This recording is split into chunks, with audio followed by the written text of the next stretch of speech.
get this off my chest. I'm just gassing you. Lighting the fire.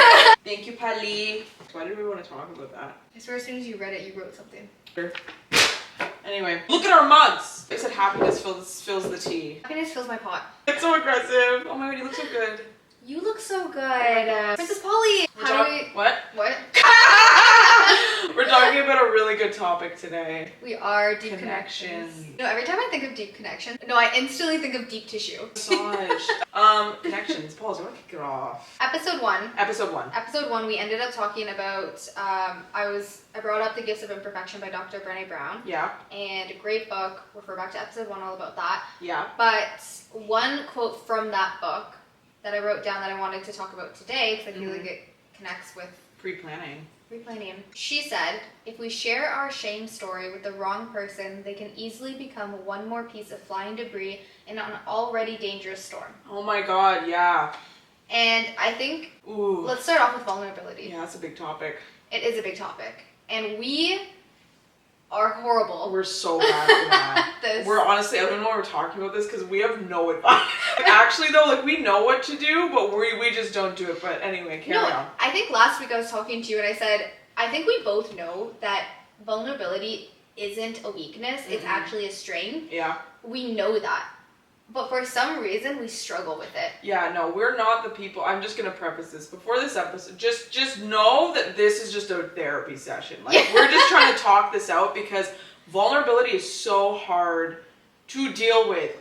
Especially when you've been hurt in the past. Yeah. I am laying, we're laying our hearts on the table here. We are not good at that. And I think it's because... It's a big struggle. It's a big struggle, but also, not everyone, I'm gonna be honest, not everyone is who's hurt you. You can't define every single person that comes into your life as oh, this is a bad opportunity, or whatever. And what are you talking about with vulnerability, Paul?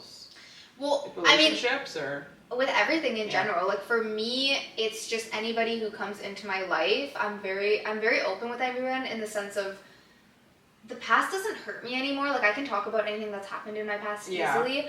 But I don't allow people to be in my circle right away. It takes me time. I'm friendly with everyone. You're like that? I actually was reflecting about this the other day.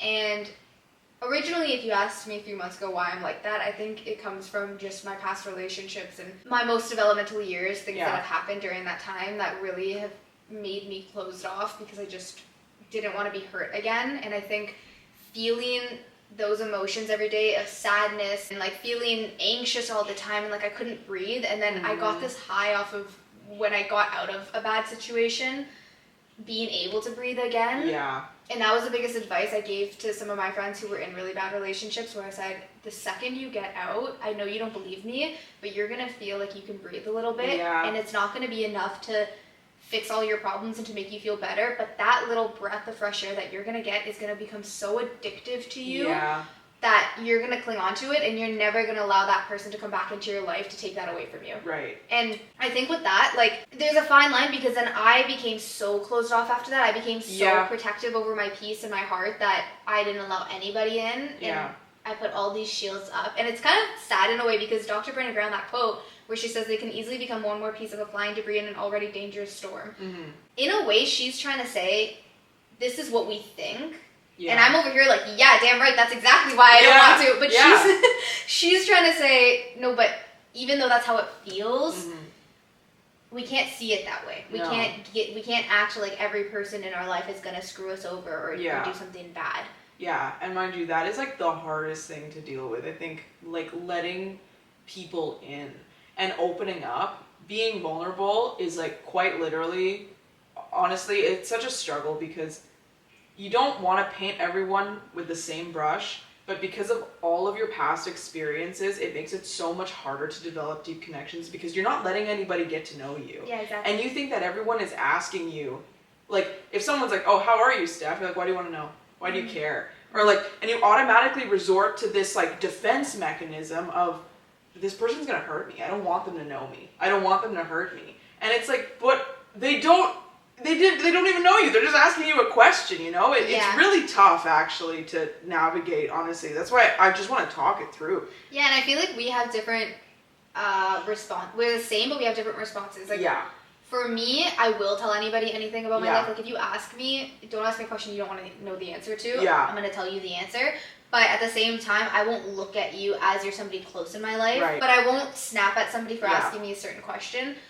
And I don't think you would snap at somebody for asking No. a question either. No. But I think you might be more so, why do you want to know that about me? Yeah. Whereas I'm like, I'll tell you, but it's not going to make me closer to you. Yeah. Do you know what I mean? It's almost like there's because you're not attached to your past. I think that's the biggest Yeah. thing. Like, you're not attached to your past, so it's like, if you you can tell someone, but it's like telling someone a story. It's not really actually like that deep-rooted feeling. Yeah, and I won't tell anybody a story that still affects me to this day. Exactly. That's where I'm closed off. Is Yeah. I work through my past and I'll tell them about my past, but Yeah. if I'm going through something right now, if I'm seeing somebody, for example, and I really like this person and I'm really worried about it getting messed up, I won't tell anybody I'm talking to that person. No. Like, it's like, No, it's actually true. She doesn't. No, and there's been moments where she's, like, Mara has been around me when a situation's happened, and she's literally said to me, I feel like if I wasn't there and present when it happened, you wouldn't have told me. No, like, she honestly, like, oh my god, there's one time I'm still pressed about this. I'm sorry. Because she tells me everything, but, like, not really, I guess now. I do. I'm getting better. I'm I'm working going on through it. traumatic events right now. I'm literally, like, you Is know. this therapy for us or, like, No, us we're as a friend? Like, we're hashing it out. But, like, there was one time she calls me, she's like, oh, what are you doing? Like, we're talking, and then she's like, oh yeah, like, I just met with this guy from New York City. She says it's not a date, but, like, it was, and I'm like literally like, wait, slow down. Like, what do you mean? Like, she just like glosses over these things because she doesn't tell, like, I don't know why you do that. Like, because it's like, I don't know. It's weird because there's things where I don't say them just because I always think that big things that happen to me aren't big things, so I never think they're worthy of telling. So I do gloss over them, and you're like, hold on, wait, that was a big thing. Let's back it up. Let's talk about it. And then there's the other side where there's certain things where I'm so protective over something because I'm so worried and scared about it, and I do get in my head about what other people say. That I'm worried that they're gonna say something that goes against what I'm trying to do. That I just don't end up saying something, even if I know, like, with goals and career and like being successful, I know I can go to you about anything. Not even just that. I just mean anything in general, and you will never shit on it. No. But it's almost like just like a reflex. Like, I just don't, and then I'm like, wait, maybe I should bring this up. Yeah, I think honestly, a reflex is actually the best. And honestly, there's probably some doctor out there that could diagnose why we are this way. But realistically, I think whenever you're going through your day-to-day life, like, even if it's in a career, if it's on social media, like, you have to show people who you are. Yeah. That's the hardest freaking part about this all, is like, people like authenticity. Like, and I think there's a book, The Authenticity Project. I've never read it. I don't know why I'm saying this. But, like, honestly, it could very well talk about being authentic. Yeah, on the TBR. But I remember a long time ago, I actually wanted to write a book about being authentic and how that actually furthers your career as a person, because it's like, I remember I had a friend, before she started her fitness page, she was asking me, like, she was doubtful. She was like, oh, I'm not, everybody does it. Like, I'm not special. And I'm like, no, you are though. And she's like, well, I don't know what to do. Like, how do I copy? Like, what style do I do? And I'm like, be yourself.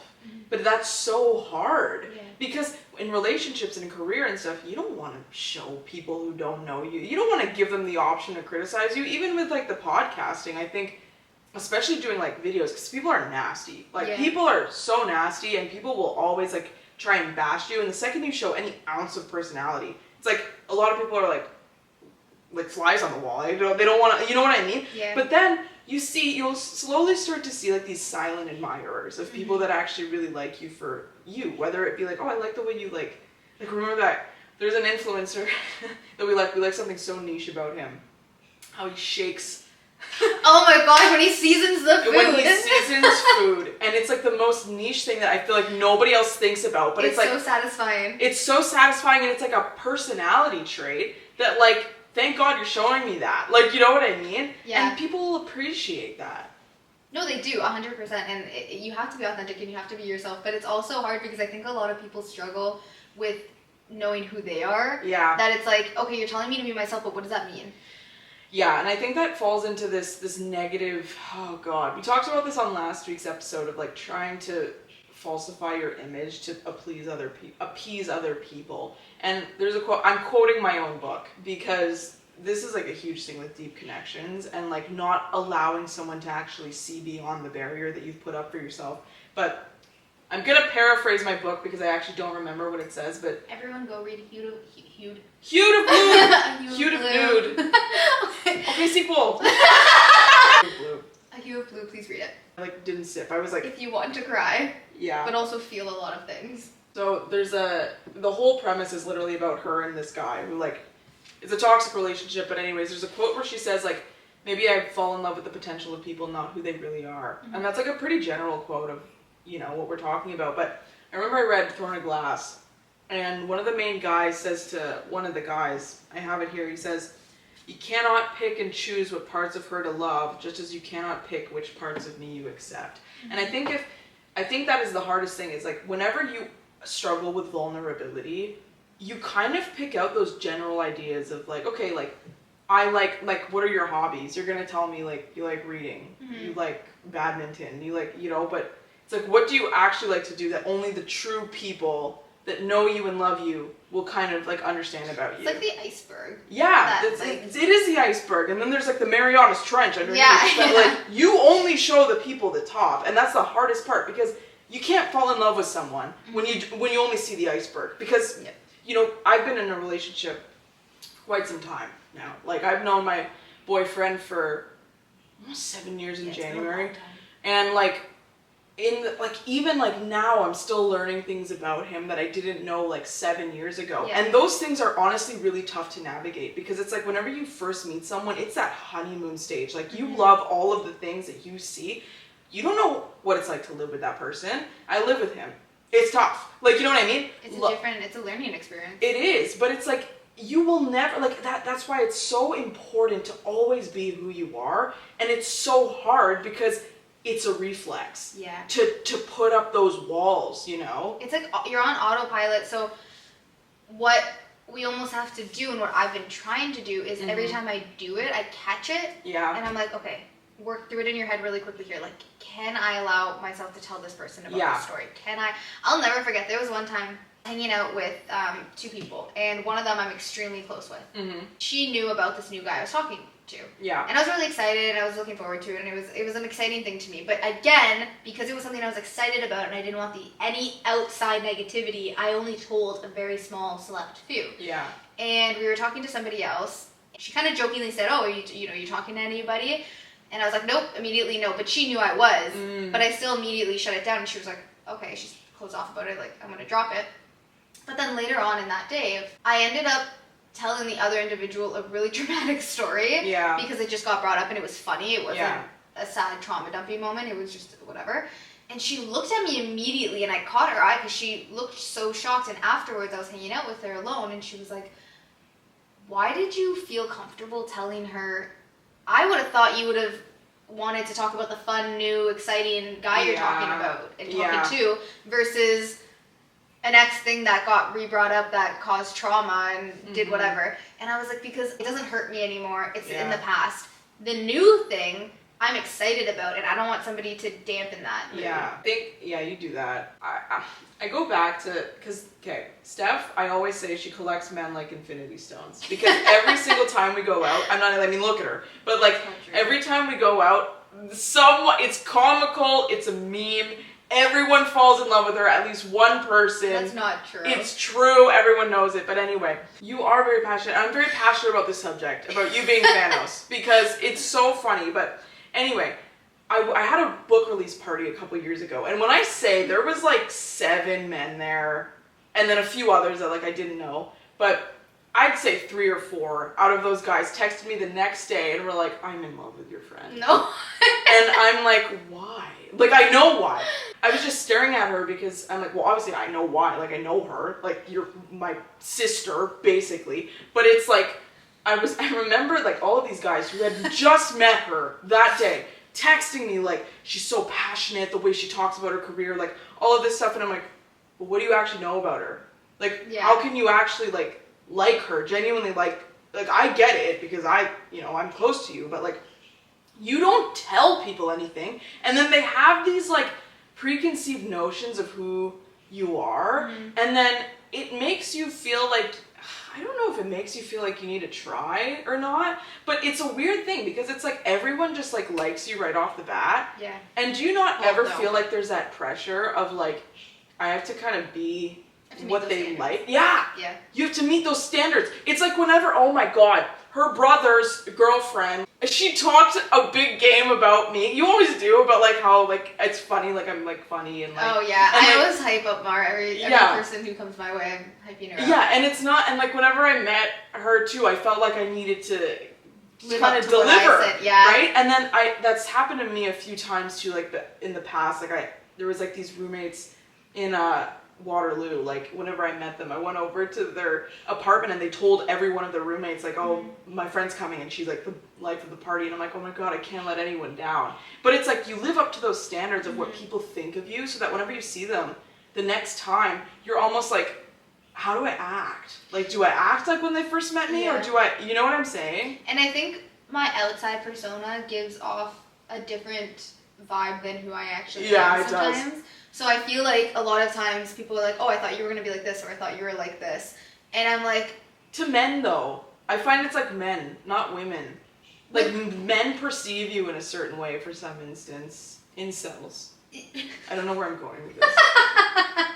No, I do feel like there is that pressure to live up to a certain standard when people... And it happened recently, too. We were talking with somebody else, and Mara was like, well, how can this guy like her if they only had one conversation? Yeah. And it wasn't to say, like, how could somebody like Steph? No, it's not like that at all. No, you were just saying, how is it Steph's fault that she has to now reject this person and hurt their feelings when they only had one conversation together? Exactly. Right? It's true. That's what I'm talking about, though. It's like, and then whenever you see them next, it becomes your problem. And it's like, no. I think it's so hard, though, because that goes back to the people fall in love with the potential of what they see. Like, it's like, okay, I have this idea of this person in my head, but maybe they're not the right fit for you. And now it's up to them, you, i.e. being in the situation, to kind of turn them down. But anyway, be yourself. Whenever you meet everyone, be yourself, because then it affects other people. It doesn't just affect you. Yeah. And I remember, oh my God, I'm bad with this too. Like banter.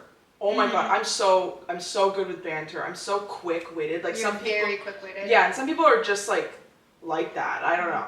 Anyway, I'm one of those people. I've met so many people in my life that I've like had relationships with, if you want to call it that, just strictly based on tension. Yeah. Because of like this banter scenario. And I remember I told you too, I said, it's so hard to have an actual conversation with them though, because you always feel like you gotta perform. And you gotta one up the last Exactly, and you gotta like almost build a relationship off of lies, because it's like, you don't actually know who I am. You just see like this like, okay, cool, I like their vibe. But like, who am I? You'd probably run for the hills, you know? Absolutely not. Well. You would not run for the hills.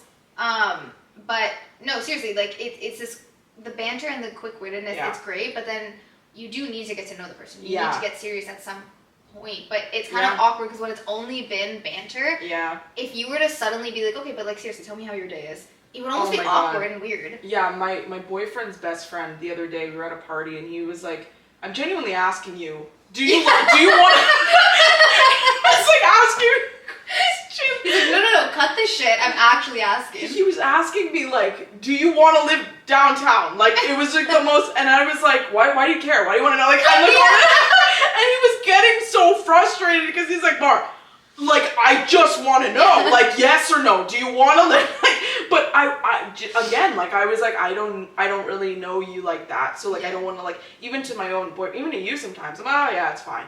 Like, you know, I'll just like brush it off, and then you internalize all of this. Yeah. And then I think I've had like so many spirals too. I'm sure a lot of people feel this way, where they feel like nobody understands them. Yeah. But really, how do you let other people understand you if you don't even understand yourself? Like, you know what I mean? If you're literally like, if you cage everything in, no one's gonna know who you are. And that's a problem, because then you're gonna like internalize all of these feelings about other people or things that you've done or things that have happened to you, and you will never have the power to let them out. And nobody's gonna actually see like, oh, this person has feelings. Like, this person's not a robot. They're not robotic. They don't have this exterior, and that's all that there is, right? Yeah. Going off of that, allowing people in, but also in order to work through that and allow people in, because it's not an easy thing to do. No. You have to make sure you feel your emotions. Yeah. And I think that's a big problem that both of us have had, where I can't. Yeah. It's actually funny because I feel like I went through this phase, and then the second I slowly was coming out of it, I feel like you went into it a bit. Still in it. And yeah, a few years ago, I just kind of in my head decided I'm not going to get hurt anymore. Yeah. Close myself off. And I don't know if I made it's that like a light decision. Switch. Yeah, I don't know if I mentally, like, consciously made that decision or if I just did it. I don't remember. Yeah. But I used to get so frustrated because I felt like I couldn't feel sadness or happiness. It was literally just this numbness and anger. Yeah. And because the only emotion that I could feel was anger, I kept driving into that. And I was so annoyed with myself because I felt like such an angry individual. Yeah. And I mean, if you just saw me walking down the street, you wouldn't think I was an angry individual. No. And if I was just having a conversation with somebody, it didn't come off that way. But anger was the gas you put in the tank. 100%. And that's all that I felt. And I was a lot more irritable and more snippy and just, I took things to heart a lot more because, again, the only thing I could feel was anger. And I remember sitting in my car with one of my friends being like, I don't know how to feel anything else but anger, and I don't even know why this one situation is pissing me off so much, but it is. Yeah. And I think it's because I wanted to feel hurt in that moment from a situation, but again, because I could only feel anger, I'm like, why would this piss me off? If anything, it should just disappoint me, but it doesn't. And I don't know how I got out of it. I think I just slowly allowed myself to really consciously think, okay, this is not anger, this is sadness. Feel sadness right now. Let yourself cry for a minute and just feel and wallow in that. Yeah. Because it's also really sad to think I think a lot of people when they get into relationships and if they don't work out, they get really upset by it, and obviously it hurts them, and they're like, screw this, I'm never gonna get into a relationship ever again. I'm just gonna talk to people and have fun and never allow myself to open up and be vulnerable with somebody. Yeah. But what a sad way to live when you can't even allow yourself to feel a bit of happiness because you're so worried about the sadness. Yeah. Right? And I think I heard a quote once that was like, it's a blessing to know what love feels like. Yeah. And it's really, really hard to like, honestly, like, I think in terms of that too, it's like, anger is what fuels you because you haven't showed yourself empathy for any of your situations, and like in order for people to understand you, that's a really good thing. Like whenever you meet a girl on the street and you're like, you get to talking, like what's the one thing that everybody has in common? Like their situationships or their like relationships and stuff. And if you can't like for a second kind of, you know, take it off, like if something like they say, oh, I was cheated on, like the first thing you want to say is like, well, fucking leave. Like, you know what I mean? Without understanding their situation, because probably maybe you were cheated on or whatever. But then if they're like, but this happened in my life and this happened, you can kind of see this empathy. Yeah. And like, if you don't allow yourself to have empathy for your situations, you're never going to have empathy for other people. No.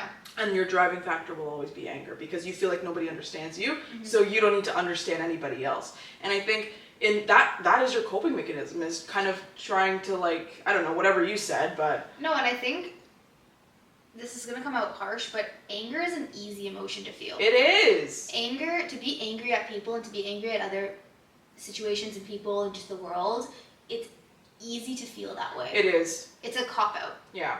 And it takes a lot of work to kind of step back and say, I took it too far. Yeah. I don't need to feel this way. It's also resentment and hate and all of that. It's like, it doesn't leave room for anything else. It doesn't leave room for any other emotion. And I think, because I'm still kind of in that weird phase, but like, you got out of it by trying to just reprogram your brain a little bit. No, and I do fall back into it sometimes, but it's not stuck. I was like in a year and a half where I couldn't get out of it. It sucks, because whenever you want to feel things, I remember I told you, I went to like Wonderland. I was on a roller coaster with you. And I went with her and my boyfriend, and I was sitting there and like, I was looking at everyone. You guys were like, oh my God, that was so fun. I want to do it again. And I remember just sitting there being like, you know, just very numb to things, because it's like happiness isn't an emotion I felt for a while. And like you, it's like all of the big things in my life that are significant, I honestly don't really say, or like any accomplishments or anything, because again, like it wasn't my past. Like my past wasn't really like that. So it's hard for you and me to form deep connections, I think, whenever you have that rocky history of like people weren't that kind to you. I think it's like you automatically assume that everyone else is gonna like be on your bad side. Or disappoint you. Or disappoint you. And I saw this quote because honestly that's really something that like having good friends in your life and having a good partner in your life that really shows you that you're worth it and that you matter and that what you're saying matters. I think that's what really helps people. And I saw this quote in The 7 Husbands of Evelyn Hugo. I talk about Taylor Jenkins Reid a lot, but she says, intimacy is about truth. When you realize you can tell someone your truth, when you can show yourself to them, when you stand in front of them bare and their response is, "You're safe with me," that's intimacy. Yeah. And what I've learned, how I've learned to kind of be a little bit more open and vulnerable is by the people who've showed me that intimacy, where I felt like I can breathe around you. I don't need to be walking on eggshells around you. I feel safe with you. You relate to me. You know what I mean? Well, say the quote that we love so much. To be loved is to be seen. Shout it from the One more rooftops. To be loved is to be seen. No, it's true. And we talked about this recently too. At Kelsey's. We did! Just to be seen and to feel like you can just be your authentic, raw, real self with somebody and not have to hide all the bad and the ugly, and for somebody to see that bad and ugly in you, because again, nobody's perfect. To see that and love you, not, oh, you know, just because she has these bad qualities, I still love her, but I love her because of the good and the bad, because that's what makes her her. Exactly. You know? Exactly. And I think, like, again, with what Dorian said, like, you can't choose which parts of people you love. Like, you have to accept people for all of you. And Dorian from Throne of Glass. But I think, like, the best people, too, that you meet are the ones that you can connect to. Like, like, you and I have gone through, like, uncannily similar things in our lives. Yeah, it's kind of freaky. It's freaky because, like, even our birthdays are, like, literally 10 hours apart. I'm not even joking. No, actually. At the same time, like, I've met so many people where I'm like, I just see myself in you, and I don't know why. Like, what is it about you? And then you get to talking, and you guys have experienced, like, the similar things that have happened, and that's what creates that vulnerability, is someone else shared their own. Yeah. That's like, if two people who refuse to be vulnerable will never be friends. Yeah. Because it's like, you will never, even if you're so similar, you will never know enough about each other to try. Mm-hmm. And why do people get so scared about I'm like, this plays about us. This plays about us. No, but even like when you start talking to a guy, you're going on a first date. I don't need to know the resume copy of your life. I want to know. Did you see on TikTok, like, people are printing out PDFs of, like, my favorite color, my job, my daily occupation? No, that's hilarious. No, literally, men are, so many men and women are, like, literally posting their PDF that they, like, literally send to people over text whenever they're like, oh, so what do you do? Like, and they're like, just all of it is there. Like, and then when we meet, we can move past it. Yeah. Because why? Like, people always say, never talk about your ex on the first date. Yeah. Fair, especially if you just got over, like, not just got over, but if you just ended something with somebody, no, I agree with that. But why can't people talk? I want to go on a first date, and I want to know about that person's first love. I want to know how their past relationships, why they didn't work out, because maybe I'm going to sit there being like, oh no, you were in the wrong, I need to get out of this before I can start. Or I can see it from your perspective, or I can see, oh, they didn't mesh because of that, and I'm like that girl, so this won't work. Or I'm not like that, so maybe this could work. Yeah. Why are we so scared to talk about the dark and the ugly? And again, me too. Yeah. But I feel like that's how you really get to know somebody, is being vulnerable and opening up and allowing people in to see that side and not to see this perfect person that you sculpted for the outsiders to see. Exactly. Also, I'm not saying, like, we're not saying, like, lay your heart on the line on a first date. No. Like, no, you gotta pick and choose what you're talking about. But if it comes up in conversation, don't run away and be like, oh my god, he talked about his ex. It's like, no, ask about it so that you know, like you said, you know, like, kind of what happened. Also, you can tell a lot about a man with the way they talk about their past partners. 100%. I think that's, like, actually a vital thing. Yeah. Like, if someone's like, she's a fucking bitch, run. Yeah. Like, why are you, like, unless, like, you know, but even then, like, I've talked to men who've been, like, in bad relationships, and they still were, like, respectful in the way they talked about. Yeah. And there's a difference between somebody being like, oh, my ex was like this and that and this and that, and you want to shut up about their ex, versus saying, oh, this happened to me, and it just so happened it was with my ex. Yeah. You know? Yeah. Versus people being like, oh, you're bringing up an ex right now? Yeah. Also, you can't fall in love with someone because they say their favorite color is blue. No. And your favorite color is blue. Like, what does that do for you? No, it doesn't do anything. The only reason why I would want to know is your favorite color is if I was buying you a gift and I'm not buying you a gift on date one. No. So. Exactly. I had a friend, and she was kind of hooking up with this guy. She really liked this guy. she didn't know much about this guy. I'm gonna say that right now. I was like, what do you know about him? What does he do for work? She couldn't tell me. Mm-hmm. Even though they went on, 3-4 dates. But you like him? Yeah, like, he's really... But what do you like about him? It's like, if you're trying to build a relationship, it's fine if you're trying to hook up with someone.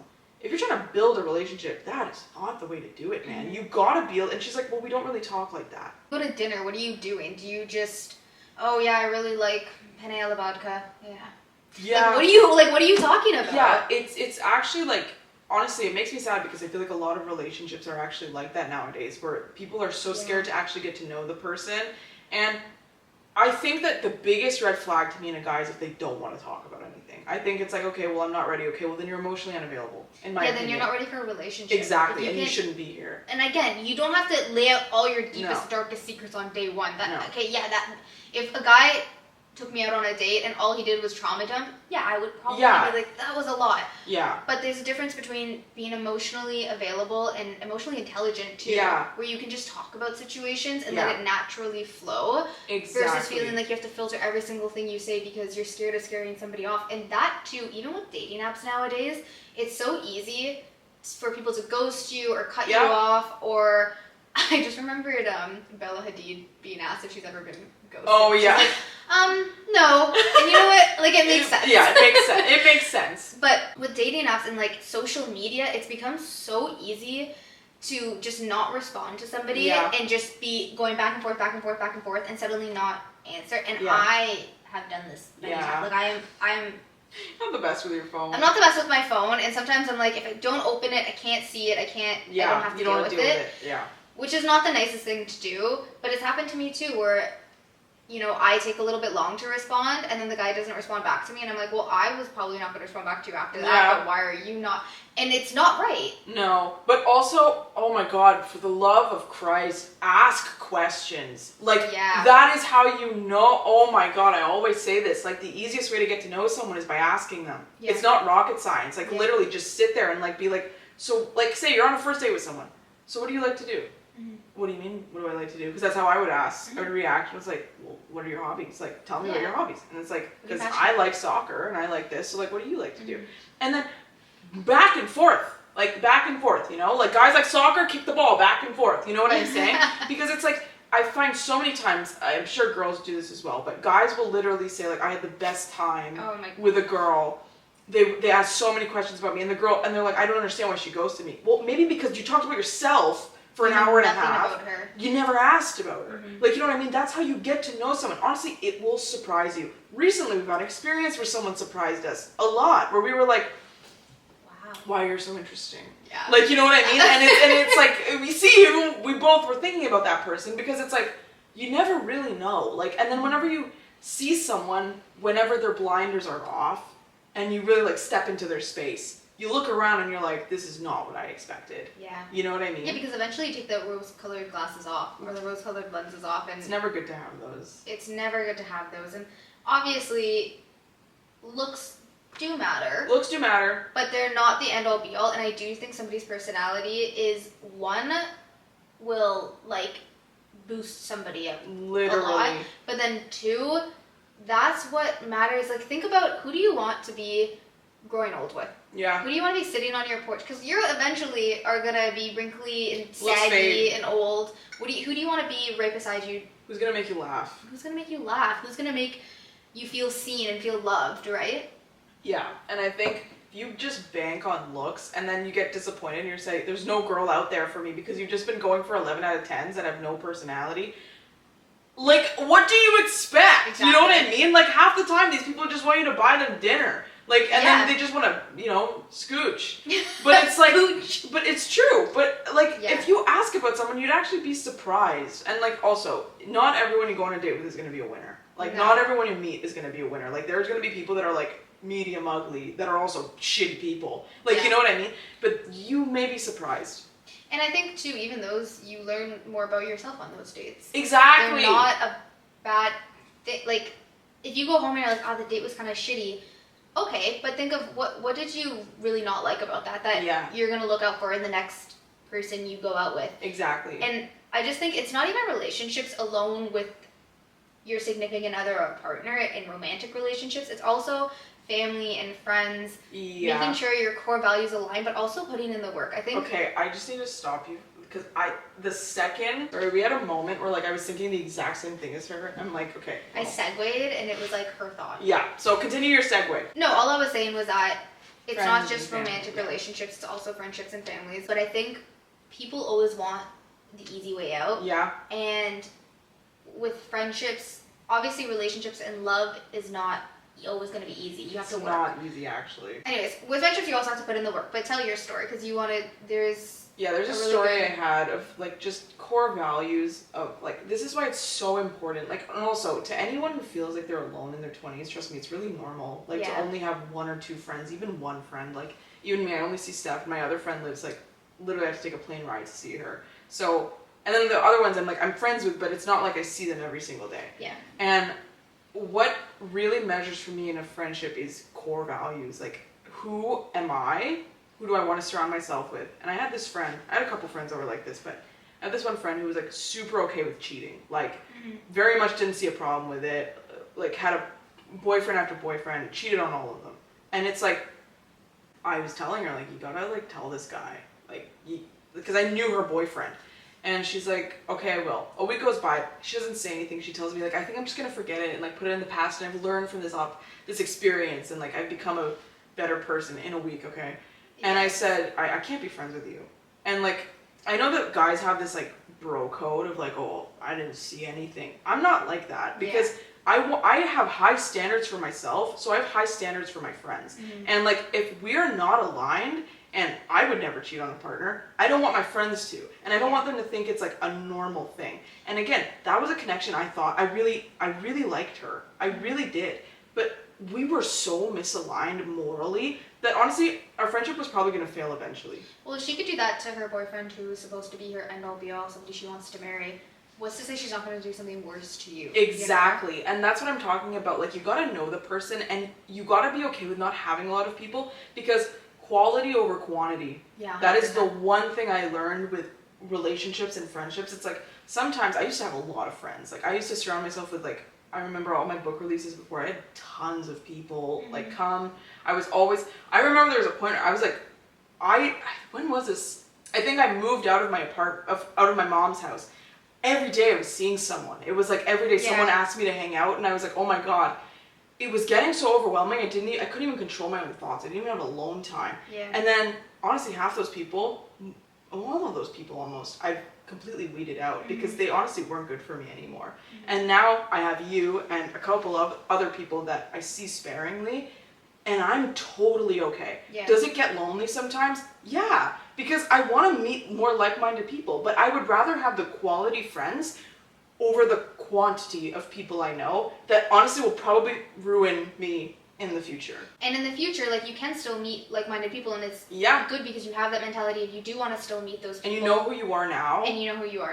And again, life isn't easy. Like, there's going to be moments where you're like, oh, this is kind of sucky and this doesn't really work for me, but you still work through it. Like you said, sometimes it's lonely. Yeah. But just because sometimes it's lonely doesn't mean you're going to jump to the easy thing that's actually going to do you more harm than good in the long run. Exactly. And even in, like, relationships, like, you're not going to jump into the first person you see that you have hard eyes for. Yeah, exactly. Because you got to take... And I think that's what comes with experience and growth and just, like, honestly going through all the people that you've met, like friendships, family members, like relationships, is that you will find people that you want it to work so badly, but you guys are just not there. Like, how many people have you had in your life where you're like, I want to marry this person, or I want to be with this person, but they just weren't there. Yeah. And you, instead of holding on, you gotta let go. You cut it off and you keep going. You keep moving forward. You keep growing. And that's how you find deeper connections. That's how you find deeper connections. But also, you can't close yourself off to them. It's tough, but you can't close yourself off to them. And I think, like, a parting note for that is simply just be yourself and act as if you're going on a date with yourself. Yeah. Like, I think it's just like, whenever, like, obviously it's scary. First dates are always scary. Or, like, meeting new people is always going to be scary. But you're going to surprise yourself with, whenever you're yourself, how many people actually flock towards you. Mm-hmm. And how many people are like, I had a great time. Mm-hmm. I had a great time too. Yeah, you're like, oh my gosh. Wait, they liked me. But you won't feel bad that they liked a version of you that you don't even like. Mm-hmm. Because you showed who you actually are. Yeah, and if they don't like you, good riddance. On to the next. Exactly. Anyways, I hope you guys enjoyed this podcast episode. We'll see you next week. We'll see you next week. I don't know what we're talking about next week, but we'll have something. We be in Boston. Anyways. We're gonna be in Boston at some point. Anyways, good morning! Good morning!